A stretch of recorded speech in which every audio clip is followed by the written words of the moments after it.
وہ عورت روز اس نوجوان کو دیکھتی، لیکن وہ بغیر اس کی طرف دیکھے سر جھکا کر اسی گلی سے گزر جاتا تھا۔ دیکھنے میں وہ کسی مدرسے کا طالب علم لگتا تھا، لیکن اتنا خوبصورت تھا کہ وہ دیکھتے ہی اسے اپنا دل دے بیٹھی، اور اب چاہتی تھی کہ وہ کسی طرح سے اس پر نظر التفات ڈالے، لیکن وہ اپنی مستی میں مگن سر جھکائے زیر لب کچھ پڑھتا ہوا روزانہ ایک مخصوص وقت پر وہاں سے گزرتا اور کبھی آنکھ اٹھا کر بھی نہ دیکھتا۔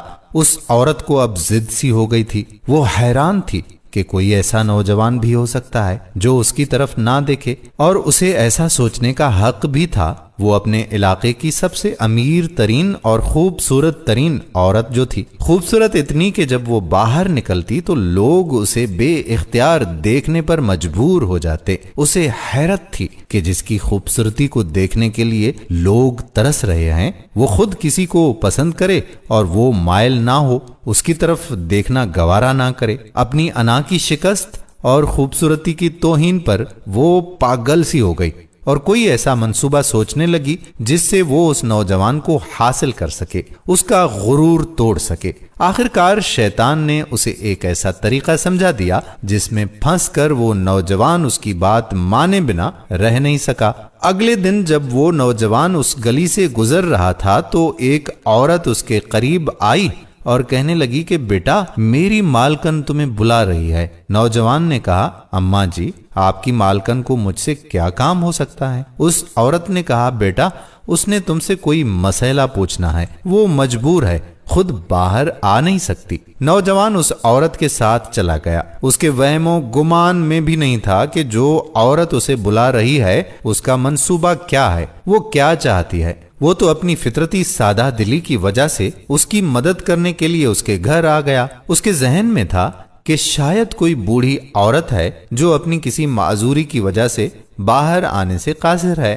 نوکرانی نے اسے ایک کمرے میں بٹھایا اور انتظار کرنے کا کہہ کر وہاں سے چلی گئی۔ تھوڑی ہی دیر کے بعد کمرے میں وہی عورت داخل ہوئی۔ نوجوان نے بے اختیار اپنی نظریں جھکا لی کیونکہ اندر آنے والی عورت بہت ہی خوبصورت تھی۔ نوجوان نے پوچھا، جی بی بی، آپ نے کون سا مسئلہ پوچھنا ہے؟ عورت کے چہرے پر ایک شیطانی مسکراہٹ آ گئی۔ اس نے اپنے دل کا حال کھول کر اس کے سامنے رکھ دیا اور کہا کہ میری سب سے بڑی خواہش ہے کہ میں ایک دفعہ تمہیں حاصل کر لوں۔ نوجوان یہ بات سن کر کانپ گیا اور کہنے لگا، اللہ کی بندی، اللہ سے ڈرو، کیوں گناہ کی طرف مائل ہو رہی ہو؟ اس نے اس عورت کو بہت سمجھایا، لیکن عورت پر تو شیطان تھا سوار۔ اس نے کہا کہ یا تو تم میری خواہش پوری کرو گے یا پھر میں شور مچاؤں گی کہ تم زبردستی میرے گھر میں داخل ہوئے اور میری عزت پر حملہ کیا۔ نوجوان بیچارہ یہ بات سن کر بہت ہی پریشان ہوا۔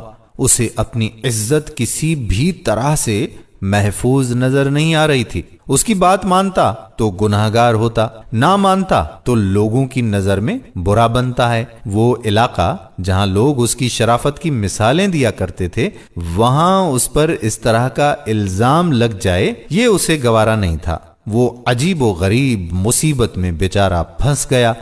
دل ہی دل میں وہ اپنے اللہ کی طرف متوجہ ہوا اور اللہ سے مدد چاہی تو اس کے ذہن میں ایک ترکیب آ گئی۔ خواتین و حضرات، اس نے عورت سے کہا کہ ٹھیک ہے، میں تمہاری خواہش پوری کرنے کے لیے تیار ہوں، لیکن پہلے مجھے باتھ روم جانے کی حاجت ہے، مجھے جانے دیں۔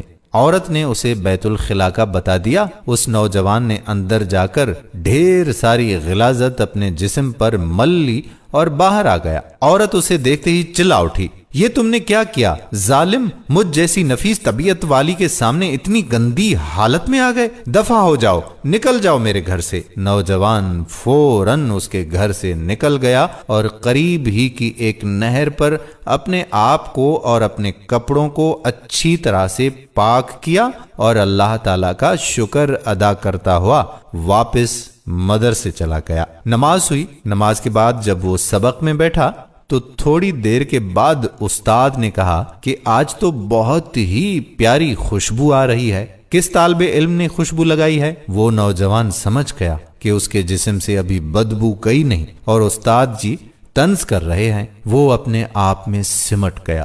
اس کی آنکھوں میں آنسو آ گئے۔ تھوڑی دیر کے بعد استاد جی نے پھر سے پوچھا کہ یہ خوشبو کس نے لگائی ہے، لیکن وہ خاموش رہا۔ آخرکار استاد نے سب کو ایک ایک کر کے بلایا اور خوشبو سونگھنے لگے۔ اس نوجوان کی باری آئی تو وہ بھی سر جھکائے استاد کے سامنے کھڑا ہو گیا۔ استاد نے اس کے کپڑوں کو سونگھا تو وہ خوشبو اس کے کپڑوں سے آ رہی تھی۔ استاد نے کہا کہ تم بتا کیوں نہیں رہے تھے کہ یہ خوشبو تم نے لگائی ہے؟ نوجوان رو پڑا، کہنے لگا استاد جی اب اور شرمندہ نہ کریں، مجھے پتا ہے کہ میرے کپڑوں سے بدبو آ رہی ہے، لیکن میں مجبور تھا۔ اور اس نے وہ پورا واقعہ استاد کو سنا ڈالا۔ استاد نے کہا کہ میں تمہارا مذاق نہیں اڑا رہا تھا بیٹے، اللہ تعالیٰ کی قسم کھا کر کہتا ہوں کہ تمہارے کپڑوں سے واقعی ایسی خوشبو آ رہی ہے جو میں نے آج سے پہلے کبھی بھی سونگھی ہی نہیں ہے، اور یقیناً یہ اللہ تعالیٰ کی طرف سے ہے کہ تم نے اپنے آپ کو گناہ سے بچانے کے لیے اپنے آپ کو گندگی لگانا پسند کر لیا، لیکن اللہ تعالیٰ نے اسی گندگی کو ایک ایسی خوشبو میں بدل دیا ہے جو کہ اس دنیا کی لگتی ہی نہیں ہے، یہ جنت کی خوشبو لگتی ہے۔ کہتے ہیں کہ اس نوجوان کے جسم سے وہ خوشبو ہمیشہ سے آتی رہی۔ تو دوستو یہ پرہیزگاری ہوتی ہے اور یہ اپنے آپ کو بچانے کا اجر و ثواب ہوتا ہے۔ اللہ تعالیٰ کے ہاں کون سی چیز، کون سا ہمارا عمل کب پسند آ جائے اور اس کے صدقے میں اللہ تعالیٰ ہم پر مہربان ہو جائے۔ تو دوستو تقوی اختیار کریں، پرہیزگاری اختیار کریں۔ آج کل کے دور میں ہماری نوجوان نسل کو یہ پتہ نہیں ہے کہ ہم جو بوائے فرینڈ گرل فرینڈ بنا رہے ہیں اس کا نقصان کیا ہے اور اس کی سزا کتنی بھگتنی پڑے گی۔ براہ کرم آپ اس ویڈیو کو اپنے دوست و احباب کے ساتھ صدقہ جاریہ کی نیت سے شیئر کریں، اور اس لیے بھی اس کو شیئر کریں تاکہ یہ بات کسی نہ کسی نوجوان تک پہنچ جائے۔ اگر وہ اس زنا کے گناہ سے باز آیا تو اس کا اجر و ثواب آپ کو بھی ملے گا اور مجھے بھی حصہ ملے گا۔ تو اس ویڈیو کو زیادہ سے زیادہ شیئر کیجیے گا۔ آپ کا میزبان قادر بخش کلہوڑو اگلی ویڈیو تک آپ سے اجازت چاہتا ہے۔ اللہ حافظ۔